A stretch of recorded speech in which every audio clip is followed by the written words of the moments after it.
The more I look into it, the crazier it gets. There's really actually no third-party verification of APY today for all curators. It's really self-reported. And to me, that's quite shocking. Digged in, the oracle value is hard-coded at 1. When it Depeg APY to skyrocket, which triggers curators' automated bots to deploy more capital. But with the Main Street accountable fiasco over the past weekend, that caused Altura's vaults to wind down. Only $8.5 million worth of redemptions that they couldn't handle, which is insane. It's no different than the stuff that happened in 2008. And nothing could stop that contagion. Who watches the watchers? It would be kind of the seatbelt for autopilot of money. Thanks for being here. A new episode of the Newton podcast. I'm Jeff Marsilio. I am head of commercial for the Newton Foundation.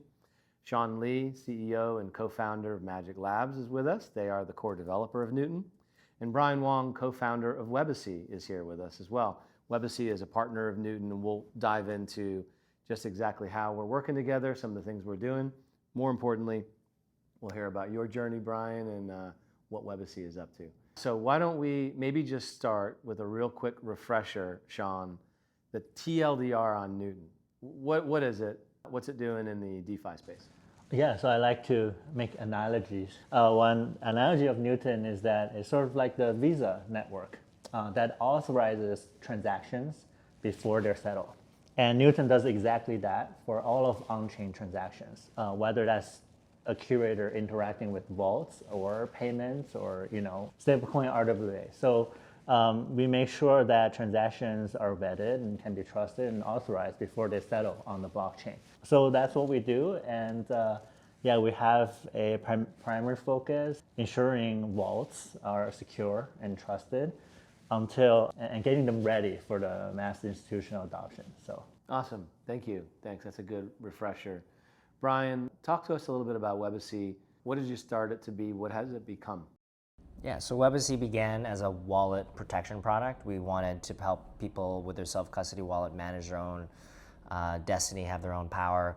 It was meant to be kind of like a Norton for your own wallet. We evolved because we started to learn about the risks that people were encountering managing their own wallets, and then we started risk scoring the wallets themselves, and then eventually the assets within those wallets.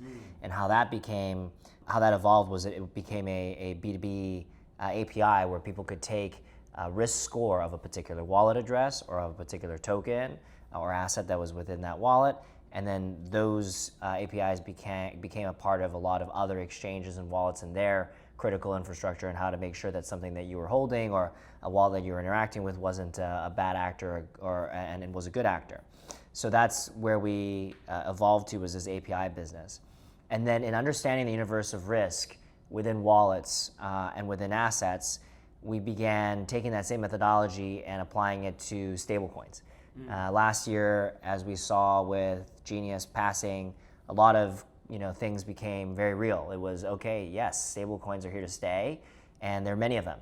And only a few of them obviously continue to be quote unquote fully trustworthy, but there's a large ecosystem, and we should apply our risk rating methodology onto these stablecoins. So hence, now we have taken the concept of ratings, as we now know it, in traditional finance and applied it to stablecoins. And the first product we released on that last year was a Depeg monitor. And we're actually very proud to announce today that we actually now have Depeg alerts in real time that people can bring in through webhook and even through our MCP. And this will be a part of, obviously, VaultKit and our partnership together. But this Depeg monitor is meant to actually be predictive, and it's meant to be monitoring a bunch of different factors. I'm not going to give away all the secret sauce. I'm kidding. Actually, we publish our ratings methodology on the site because we have to. It's part of how ratings can actually become a thing, is you have to be truly transparent. Yeah. But to finish the story, we did the Depeg stuff, and then we were like, wait a second, there are a lot of vaults that are stablecoin backed, right? There are also other vaults that are backed by other assets, but we said the vast majority of vaults today that are popular are stablecoin backed. People want simple yield and something to beat treasury, and because of that, any kind of Depeg can create a lot of havoc. And we'll obviously talk about one of the recent incidents, I hope, today. But the idea is then to apply that stablecoin rating methodology to the overall asset universe that is being covered in that particular vault. And then on top of that, the wallets that are holding onto those vault tokens, and then also that are funding the vaults, and then also the curators themselves. So we've basically used the whole Webacy framework and applied it to vault land, and now we have vault ratings.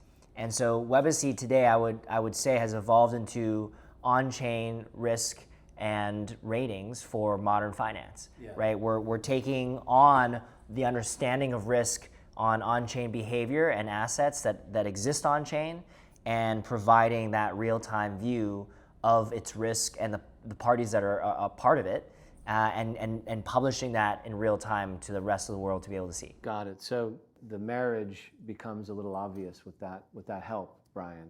We have here policy enforcement that happens on-chain but needs good data in order to really work. And then we have some of the best, most rigorous data and ratings available through Webacy. What does that in practice look like when you bring those things together? Sean, maybe you can take a first crack. No, I think it's a great surgical problem that you guys are solving with this, especially the Depeg monitor, because I've been blasting on stage, kind of the examples where that went wrong, right, and needs to be addressed. So there needs to be a constant monitoring and real-time data element to managing risk with vaults. But also where we come in is how can we verifiably enforce these rules, these monitors on-chain, right, for this vault, so that trust is not just on words, just agreeing, or on a piece of paper. It's actually enforced. There's actually nothing they can do that they can sort of bypass that, right? So that's kind of the idea, to add a lot more trust in our ecosystem and bringing distribution for a lot of these great risk management ratings. But it's actionable trust, right? Because it's closest to the transaction. So the way that we also saw our ability to be effective is, of course, there's a combination of information and providing that and being responsible in distributing that to the right people. It could be on our dashboard, which we have, which is fully public at dd.xyz. We make it completely free. Obviously, things like the webhook product and MCP, are part of our enterprise customers. But when it comes to actioning on releasing funds, right? Approving of trades, allowing redemptions if everything's permissioned. These things require things that are close to the wallet that allow those things to occur, and then also rely on-chain attestations, right? One of the most beautiful things that I've realized is, yes, money can move on-chain, but the verification of it moving and why it can move and what happened and that history of it is all addressable and storable on chain as a record that's completely immutable. And that is why everyone is bum rushing blockchain on TradFi land in order to be able to execute these things, because their internal accounting systems, how they manage this stuff, and then how it interacted with things like the wire system and Swift and whatever other system they were using internally was a mess. And so now everybody's so excited about these on-chain money movement methods. But of course, from a policy standpoint, on-chain way to describe essentially just making sure that what you wanted to approve to send the money to XYZ is actually following the rules that we've set as an organization. And then if it's this foundation, let's say, that's running a vault, and there's a quorum of information that's required for those funds to be released, then that foundation can also manage it as well through all the governance that's involved. So I think it's a brilliant method, and this tech is very needed and a very natural evolution from what you were doing before. Thank you. Yeah, to bring it back to what you said at the top, Sean, blockchain is good at moving value around. It's good at settlement. And it records that immutably, auditably, and that's exciting to everybody who cares about finance. But the rules that govern whether it should move, that's the part that kind of ended up left out of the smart contract. And Newton helps enforce those things and then record them in the same immutable, auditable way, just as Brian was describing. But to do it, you need great data. Let's talk about a policy that we might create, or maybe we even have created specifically. Let's just make it very, very real. What might we do with the kind of data that you provided? Like, what might the words in the REGO policy say, abstractly? Of course. And then where might that be applied? Well, history of Depeg is one, right? So let's say one of the rules was if this had previously or historically depegged, we just cannot interact with that stablecoin, right? Yeah. And or depegged past a certain threshold, right? These are all things that are queryable through our API and are part of the policy engine that can be applied here. So that's just a very simple one. The other would be, does this vault involve tokens that have a percentage of actors that have interacted with that token that are of a risk of X and higher? So that would mean, does this token have owners that are problematic, right? Mm-hmm. And the holder analysis part is a big piece of where we see some of the analysis that most people in TradFi don't understand, because they never had transparency into holders per se. Now, does this work fully with permissioned and private privacy only chains? That's another conversation. But for now, with the vaults that are mostly out on the decentralized chains, this is how we could leverage this. That would be one. Of course, when it comes to an asset manager that wants to allocate funds into a vault itself, we can use the vault rating that we have applied to the entire vault, or that vault ecosystem, or the curator themselves. Mm-hmm. That curator has been rated by us by its history, and the other vaults that they have too. Mm-hmm. So all of these data points become a part of that API and that check and balance it can use within your system. And we will list all the things that are queryable, of course, in the docs as people explore. Sean, I know you've been, like Brian, far down the vault rabbit hole recently. And as you mentioned, there are recent examples of exploits, of failures, where Depeg was a part of the story. I'm curious if you can think of any specific examples that you could share and talk about how that risk cascaded through the system a little bit, because I think that's part of the story of a Depeg and just generally policies and their enforcement and what happens when that fails. The more I look into it, the crazier it gets. I digged in, the oracle value is hard-coded at 1. So basically assuming a stable coin is stable the whole time on the smart contract. Yeah. And when it depegged, what happens is it would cause the APY to skyrocket, which triggers curators' automated bots to deploy more capital in a market. So the bad thing actually bat signaled the money in, basically. Yeah. But if, let's say if you have like real-time Depeg detection, you can just easily prevent something like And we're also verifying APY. So another big part of what we're doing is understanding the promises that these curators are publishing. And there's really actually no third-party verification of APY today for all curators. It's really self-reported. And to me, that's quite shocking. And it can be calculated, of course, right, by a third party. But a third party is not currently calculating and reporting it until Webacy. Yeah, until we came along, and then on top of that, looking at the history of the APY, right? Looking at the liquidity, for example, that's another trigger that can be used in the policy engine. Is the liquidity has to be of a certain amount in order for us to be participating as an asset manager or as an investor. Otherwise, we would have to withdraw. These are kinds of things that we take into consideration. And you were hinting at contamination effects. We look at that a big piece, like obvious history of contamination. When we look at the holder analysis, we look at the holders that also hold other stable coins, right? And then if that contamination effect is relevant. We're not going to claim that we could have prevented everything from happening, but with the Main Street accountable fiasco over the past weekend, that caused Altura's vaults to wind down, one of their stablecoin yield vaults to wind down, because there was only $8.5 million worth of redemptions that they couldn't handle in Tether, but it was Tether. It wasn't even Main Street USD. It was like an entirely separate stablecoin, because there was a few investors that lost trust in the liquidity of that particular vault and just decided to withdraw. They had to wind down that vault, which is insane. So we use this as a reminder to folks that believe that some of these Depeg events can happen in silos. Unfortunately, our world is too intertwined. Whether it be bridge risk, because again, stablecoins have an incentive to be on as many chains as possible, but you think about their exposure when they are on 8 different chains is extremely high. And the contamination effects also then ripple as a result of that. So those things have to be taken into account. Now, when we say this to a TradFi person, their head starts spinning, right? And I explain to them, listen, this is no different though than the stuff that happened in '08 and the ripple effect of those irresponsible investment products that were launched.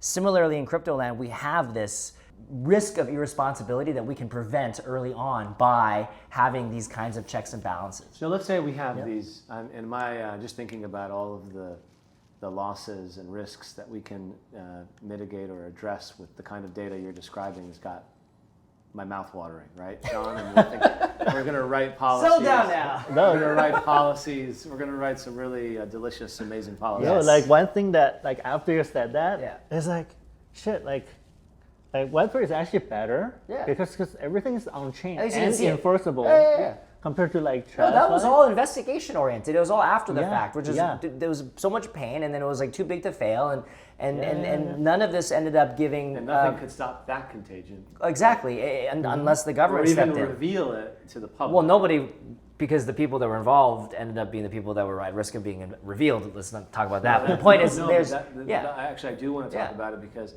if the people who are enforcing the policies and sharing the data, the same ones who have the incentive to hide it and not enforce it, Yes. then it will not be shared and it will not be Yeah, enforced. exactly. There's a deeper spirit to what's being built, and I'm extremely excited about transparency that comes from this, and the fact that third parties continue to be relevant and continue to be a part of this ecosystem. Like, I will shout out the S&Ps and the Moody's, as big as they are, have built very thriving, robust DeFi and crypto divisions, and have invested heavily in having those people work on rating vaults and stablecoins and ecosystems.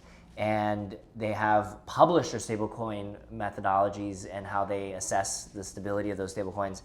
And we're very excited about it, to the point where we've realized that there's a component of self-regulation as well within our ecosystem around maintaining ratings. Who watches the watchers? Exactly. Wow. Because historically it was the SEC that literally has a office of ratings something, right? And they that group actually monitors S&P and Moody's and Fitch and Scope and whoever else is involved.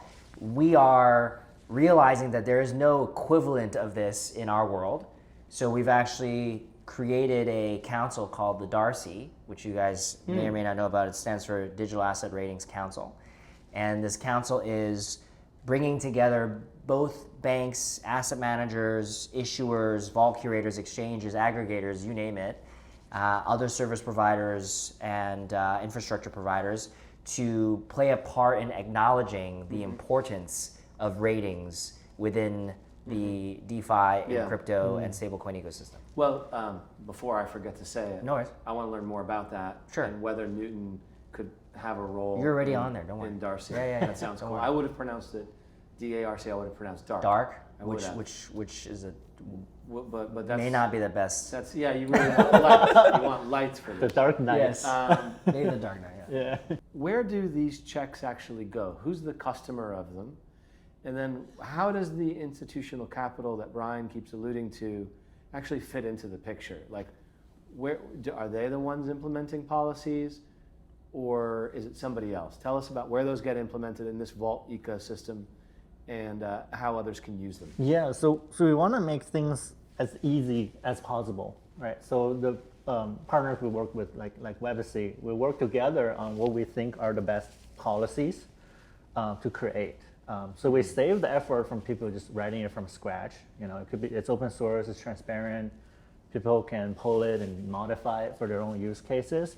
And these are what we like to call like policy packs, which is on the Newton network and highly composable with each other, like almost like a risk Lego blocks, right? And you could easily plug those into any kind of a curator wallet. So as long as the wallet can delegate 7702, it will be able to just instantly authorize to be connected to the Newton policy packs. So we try to make it as seamless as possible for people who are like currently managing vaults and capital for others. And we're doing a lot of work on the policy pack side, writing demos, writing use cases, even just supporting people hands-on, just to get people started really, really easy. That's where the policies go. Yeah. But you didn't mention the institutional capital yet. Where do they sit in this stack?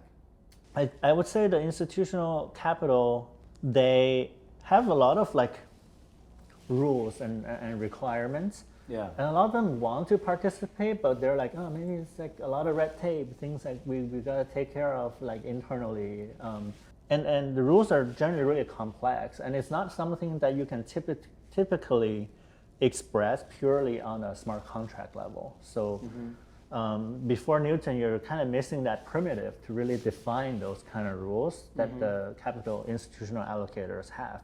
So now you can take what they have and translate it into enforceable policies, into these policy paths that can be plugged into any kind of on-chain smart contract surface area, whether that's a vault or a RWA token, stablecoin, and bridges. So it covers a wide range. So yeah, the capital could be protected everywhere. It could be protected in a vault, which is where we're starting today. Yeah. But the protection could also move with the asset itself.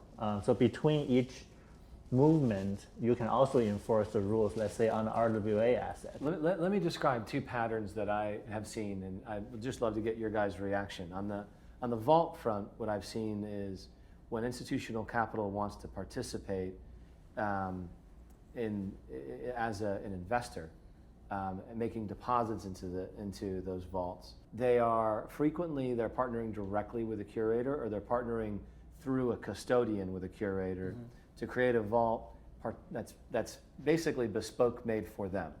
And there's a lot of diligence that goes into that selection of the curator and the vault, and many rules, as you described, that the institutional capital is bringing to the table. But ultimately, as you first described, it's the curator who implements those rules.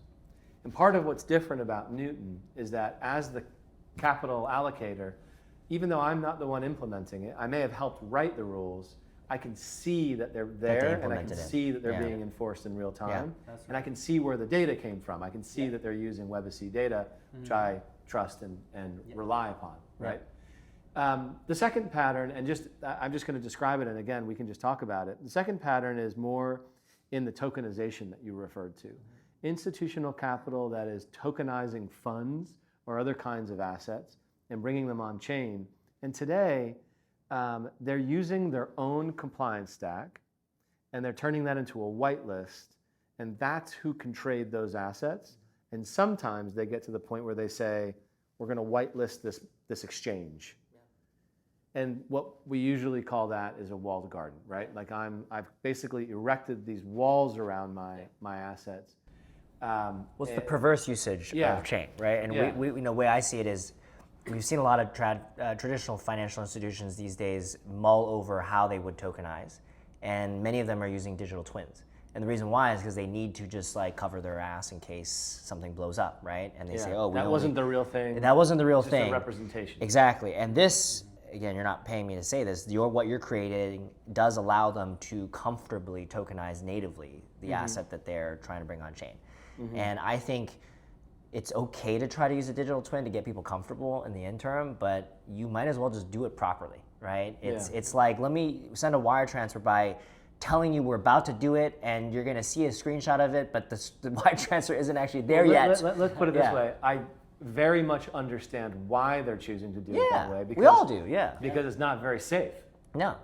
But this is where Newton may come in, and things like external services and data providers like Webacy, where together we can create guardrails that bring that safety with the assets wherever it might go. And it's not for like people's lack of effort trying. I think people are being very creative to make this work, but it's all working within the constraint of the technology. Yes. Like what is possible today with the primitives that we have is just not designed for this kind of like mainstream institutional adoption. Like at first it's more like cypherpunks, everything is like just basic rules, let's enforce it in a fully trustless way. But now the space has evolved after so long, but the primitives kind of stayed behind. which is kind of the inspiration for Newton. It's like, hey, like what if we change the primitive? Let's upgrade the technology so that we can make mainstream and institution onboard crypto with what the market actually needs. Exactly. I want to shift gears for the last sort of section of this conversation to the future. I want to talk about what's coming for Webacy. I want to talk about what's coming, what you envision for the future of Newton. And then I want to just talk about agentic finance and what's coming for all of us. So let me start with Webacy. Like when you think about where this might go, it's already evolved so much. You're focused on problems that Sean and I, we almost fall off our chair because we know how important they are. Can you predict what comes next for you guys? Is it another product? Is it just continue to identify these problems and address them? And is there a bigger vision that encompasses all of it? Well, we're well suited to be with the industry as it evolves and finally figures out how it wants to tokenize native assets and funds and bring more RWAs on chain, whether it be stocks, which we're seeing now in major volumes, and even eventually perps and those kinds of products that will mature and not just become an enthusiast or a gambler's game. As those things happen, we will be ready. And our thesis and where we've built the business is on-chain finance versus off-chain finance will not even be a division anymore. They will be one and the same. The same way that we have no idea, well actually it's different. We have no idea how our money moves today. Like when you're sending a wire or a ACH or Zelle or a Venmo or a PayPal or whatever, we don't actually know where those things are going and what's being used to settle it. Now we have that full transparency, and that will only continue globally. And so that we will be ready to provide ratings and risk data in real time for those assets. And then I think on top of that, it's the real-time nature that we're exposing that will make this industry a lot more responsible.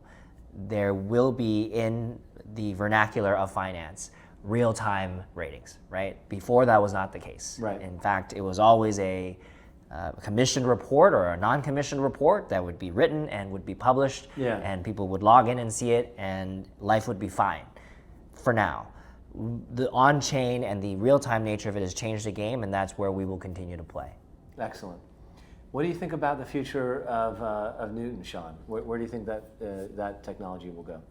I would say there's a through line to like everything we've been doing, with Magic Labs, embedded wallet. It's to really bring crypto to the mainstream. So making crypto indistinguishable from like Web 2, just from like a user standpoint. And I think Newton is the last bit. With Magic, we first solved onboarding. Now it's an industry standard to be able to use a crypto application with your email, right? But the trick comes after, like, what's next? After I logged in, am I still going to interact with all these crazy protocols and understand how it works? Like, they're not. No matter if you're like individual user or like an institution. And I think Vault is the right form factor for people to interact with crypto. The user interface is very simple. You deposit, there's a yield, right? And with Newton, you can make sure that it's as congruent with the way that we're doing things traditionally as possible, like with the risks managed, policies enforced, but in a way that's also like 10 times, if not more, better than the status quo, right? That's super opaque and is meant on paper. The enforcement is retroactive rather than proactive. I think we really have an opportunity to like upgrade the system with Web3 technology while keeping the user experience like quite similar. So it's not new to people, and I think that's truly the major step to take for crypto to be indistinguishable and to onboard the world to it. And we're going to talk about agents. But well, let's talk about it, Sean. Let me start with you, because I know it was part of the early part of the journey for Newton. So it's been front and center in your mind for a long time. Agentic finance, right? What happens when everything we're talking about, where we assume a human is the actor, becomes Agentic? What does that mean for all of them? It's super funny backstory. When I build something, I like to go too far at first. Like when we first started, we designed Newton for agent-managed vaults. Yeah. Because I feel like, okay, that's inevitable, right? Yeah. But it turns out like slightly early. But the technology was actually really, really useful for human vaults. Right. And it's a more pressing problem just given all the kind of DeFi situations that are going on. And so, it's like kind of like a full circle moment, but just after digging in. It's more like Benjamin Button. You started out in the future and you're getting younger as you move forward. So you Benjamin Buttoned your way into, when I say you, I really mean the Newton protocol, into human-run vaults. Yes. But let's now reverse time again and look to the future where agentic finance will be here. What role does Newton play in that future? I think it would be kind of the seat belt for the autopilot of money. Right now, a lot of the automated like vault strategy, they already use automation. They already use bots, and that's like the initial like first step. And I think it's only going to be more and more complicated automation or like automation that requires reasoning. I think as AI get embedded in our lives more and more at a rapid pace, we are going to get progressively more comfortable with agents managing money. Maybe it will start with commerce first, as we've seen, especially for like multi-vendor or kind of use cases. But yeah, like once people start there, they're gonna be like, oh, what if it can just manage some basic financial automation, and eventually people are going to get more comfortable with it. And by then, we'll already have the guardrails. It's proven out with like all the institutional adoption that we had on the human side first. Yeah, it's all going to align then. And so, what will it mean, Brian, for Webacy? We have an MCP, so we encourage people building agents that purchase or rebalance or withdraw or invest on their behalf to check, essentially. So obviously they should all use Newton as well, but for now, whoever's used the MCP does use it to check.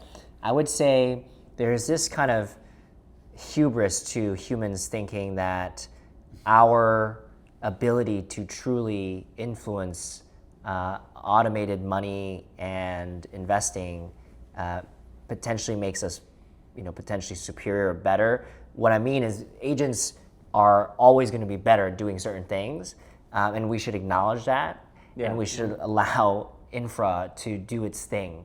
I would think of routine money movement, rebalancing, adherence to goals, making sure that ceilings and floors are not hit. Those basic things to me are much better suited for an agent to handle, right?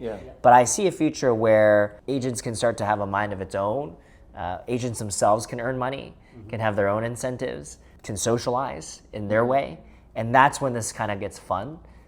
Will we see the results of that socializing on a regular basis? Probably not. It's just for the system to learn. And this comes with, and I see this has nothing to do with crypto or vaults, eventually around more complex sourcing and procurement. When you think of different businesses and how they bring in everything from raw materials to even negotiating employment, bringing on other help. And then allocating resources as a result of that. So to me, and then even think global businesses that have an FX problem and do want to be able to manage these things between offices and between countries. To me, these things are all suited for agents, and I'm excited to see that.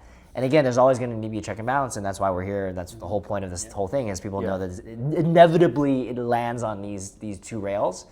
And that's what makes me super excited. But I do think the agentic commerce in the retail side is a bit overblown. Like, I don't think I'll have my agent buy my clothes for me. That is still... I assumed that's how you got that shirt. Well, the agent, the very beautiful agent that bought this for me is my girlfriend. It looks kind of algorithmic. Yes, exactly. The kind of shirt an agent might This was curated by the most beautiful agent in the entire planet. But for me, there's sort of this thing we use to get people excited because Yeah. we try to envision the retail example, but that is nowhere near what's going to actually end up happening. It's almost akin to people going, oh, airlines were going to go bust because we have VR now. It's like, no, of course not. Like, we're still going to fly places. Like, we just, humans have this hubris. We want to do We have a things hard time, I think, also with second order effects. That's exactly it. And we get stuck in a kind of skeuomorphic vision of the world. 100%. But listen, we're fortunate to be partnered with Webacy and to have you here with us. Thanks for sharing your insights. Sean, thanks as always for sharing yours and educating us about Newton and magic. I would be remiss if I didn't mention that we are now sitting in a beautiful suite that tokenized this. The conference is happening around us, and they made this space available to us with, of course, Redstone, who is another great partner of ours. Thanks to them, and thanks to you for listening to us today. Thank you. Thank you.